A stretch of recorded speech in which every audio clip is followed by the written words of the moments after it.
So, could use a little bit of a sweeping out because I haven't swept it out in a while, and well, El Paso and dust. But there's the floors. They're pretty solid. Here's this rocker. Here's under the door. This is driver's side, and then coming into the cab, there's the transmission tunnel. Pretty solid. There's that floor. This is passenger side. That's the spot that I was talking about that has some surface rust there and there, but nothing's rotted solid through or anything. Let me bring this back. Then here's the floor on this side. Pretty solid, nothing rusted through, no surface rust. It's pretty clean. It just needs to be swept. Inside of the so this is the driver's side inside panel.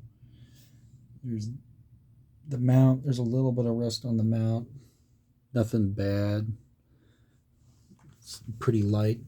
And then that's the inside panel. There. Here's the underside of the rear top. I'm going to open up in the back in a second, and we'll take a look at that. But yeah, the whole underside is pretty clean. It's got typical surface rust, but nothing's rotted through, nothing severe. Like I got brand new shocks on, whole 9 yards. You can see the under panel, it's a little dirty, but you can see there's no rust. It's pretty much solid all the way. So, but bad places for rust. Yeah, right here in this part of the rear driver's side panel. Oh, I gotta watch out for these sticker burrs. Actually, I'm too close to the house right now. I'll just lower it.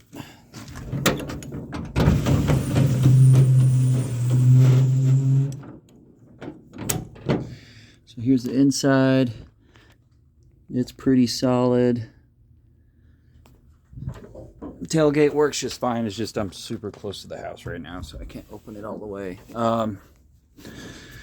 Yeah, it comes with extra parts. Like I'm planning on replacing alternators. I got one here. I do have military antenna mounts. You'll just have to get like your own cable for a CB. I've got brand new gauges. I got newish rear taillight lenses that I'm going to clean up. I got brand new front flash lenses or assemblies, brand new headlights, transmission gauge. I got new sockets for the rear taillights, new horn because it needs a new horn. I just get a horn button. This is a whole new turn signal assembly for the steering column. Another extra gauge. I got spare Dextron 6. I got spare like another 15 quarts for another oil change. I got 2 brand new Flowmaster Super 10 mufflers. It's straight piped right now. Spare battery from my old Chevy K20. This spare tire is bad. It's the old one, but the rim's pretty solid. Rim's not that bad. And then, of course, it still has the original spare tire carrier. Here's the antennas for the military antenna mount. And then coming around, you can see this corner is pretty solid. No rust. And same with the inner panel here. Nothing rusted through. You can see the frame and the springs right there. It's just all surface of what there is. And you can see like it's solid here. There's no rust through. This is like the worst part on the truck is just this bottom part of the rocker panel. This top part and everything, as you can see, pretty solid. Same with the floor. Solid and clean. And then here, just to get a closer view, so there's this rust spot that's here, and then the one that's right here. This cabling, because this was meant to be a communications truck, which I'm in the Army, so I can tell you all about these. I'm actually licensed on them. This was the hook. This was like part of a whole radio mount system. So this is hot. This runs off of the truck, the 24-volt system, which it's a whole bus system. So I can unscrew these caps, and you can do wiring. So like if you wanted to put actual paneling in to cover up like the actual metal sheet metal where it's flat right here, this would be a good place to like run like if you want to put speakers or interior lighting, you can run it out throughout the whole truck and it'll handle whatever you want to put in there. So like you can see here, bottom of the door is all solid, no rust, besides like a little bit of surface rust that's like right here. And so my front camera's kind of garbage. I'm using my rear facing one. Here's this inner panel. It's nice and good. This whole inner panel is solid. This mounting hole is busted, but the other one's there. It's good. And then you can see like this corner's here. Bumper's solid. It did have like it was a ranch truck from the previous owner, so you had like a solid bar that came out and looped up, and that's for carrying stuff, pretty much like you had ladders or whatever on the front. It still has this 24-volt slave receptacle, so if you want to do like you know, other military vehicle groups, if you get like slave receptacle cables, it's like jumper cables, which is pretty cool. You can also get like an external field plug is what they call it. It's a charger. You can just plug it in here and you can charge your phone off the truck. This is blackout drive light, which still works, and these are your blackout drive markers. So like if you wanted to drive under nods at night with no lights on, you can still see. Nobody will see you. And you can see this panel's pretty good. Nothing rusted through. Paint's flanking off on this one, but there's like no real rust, except for on this back side of the panel. It's rusted right here, and that's it. And then, as you can see, coming back around to the driver's side, this is solid. Let me get it started up for you. So I'm planning on wanting to do a manual glow plug controller because the solenoid in it is old and it likes to stick. Let me see if he'll do it, because I just moved the truck.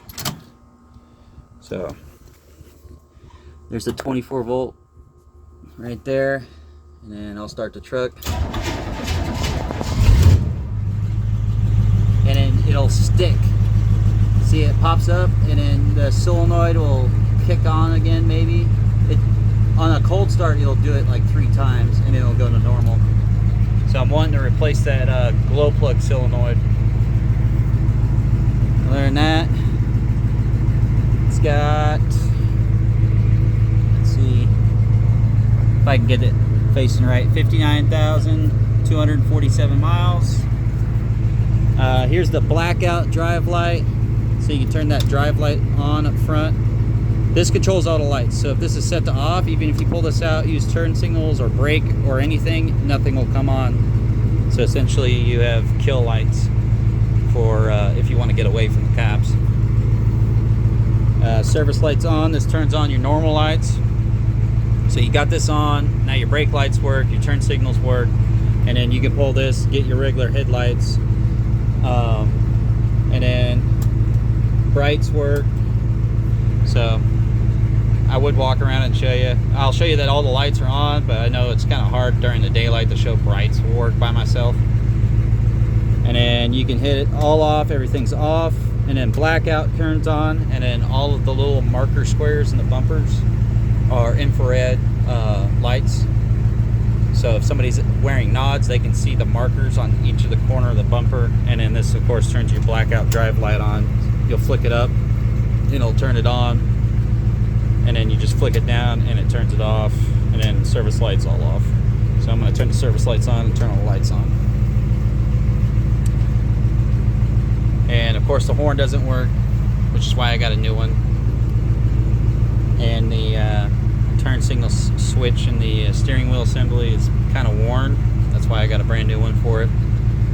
The heater doesn't work, and all it needs is the resistor that's in the actual heater itself. It's like a $14 part. I just haven't had the time to do it because the Army's got me running around so much. And continuing on, let me pull the hood.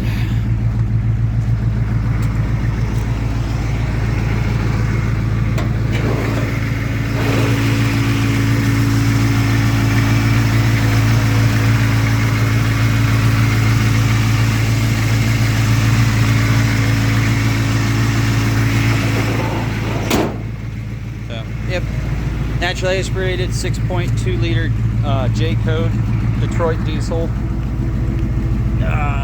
backed by a turbo 400, 3-speed automatic, and an MP208 transfer case.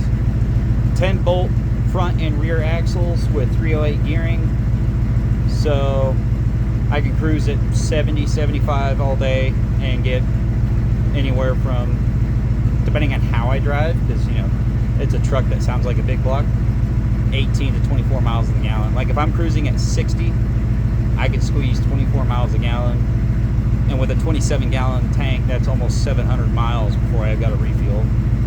And with these older diesels, like this one, if you want, you can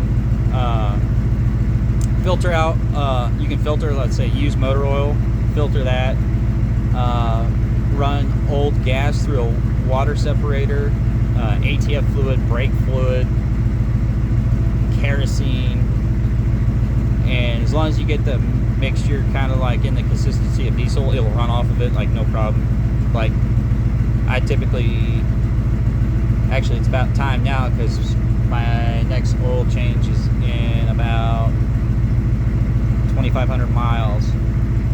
Usually about the halfway point, I'll run half a quart of ATF fluid and half a quart of oil in a fuel tank and then fill it up. It's got a 27-gallon fuel tank. I've got the receipt. I recently had the transfer case completely rebuilt, so it's all new. Yeah, like this is the original dash pad. It doesn't have a single crack in it. And I've got like LED dash lights for it. I've got like pretty much whatever your heart's content. Like if you want gear oil to service the axles, because I haven't done that yet myself. Unless you want me to do it, I can. It'll come with a brand new trauma first aid kit. And yeah, that's the truck. If you want to come by and look at it, you can. Just let me know. It's registered until March next year. It's titled, it's plated. Oh yeah, so here's the data plate. So, yeah, United States property. And then it's the whole dimension plate right here. So if you wanted to ship the truck, it has the entire dimensions for this truck. That, like, if you ever needed to ship it, you can just send it to whoever, and it'll make their life so much easier. Like it's got normal load conditions for front, rear total, curb pounds, front, rear total, and gross vehicle weight, i.e. the max weight it can be, front, rear total. It tells you how many cubic total curbage cubic feet that the vehicle takes up. So like if you put it into a cube, how much space it would take up. Gives you all the dimensions are in inches. So in stock configuration as it is, the truck from the front of the bumper to the rear of the bumper is basically just a hair shy of 192 inches. And it'll give you the whole width, like with antenna brackets or without. And it'll give you the curb height from the bottom of the tires to the top of the truck and its stock height, which I always find that nice. And well, I know this is like almost a 15-minute video, so I'll stop it right here. If you got any questions, let me know. If you want to stop by and just take a gander at it, do a test drive, sounds good. There's a couple little other things. I can give you a whole list of like exactly what it needs to be done. If you want want some of it done before I can do that. So let me know.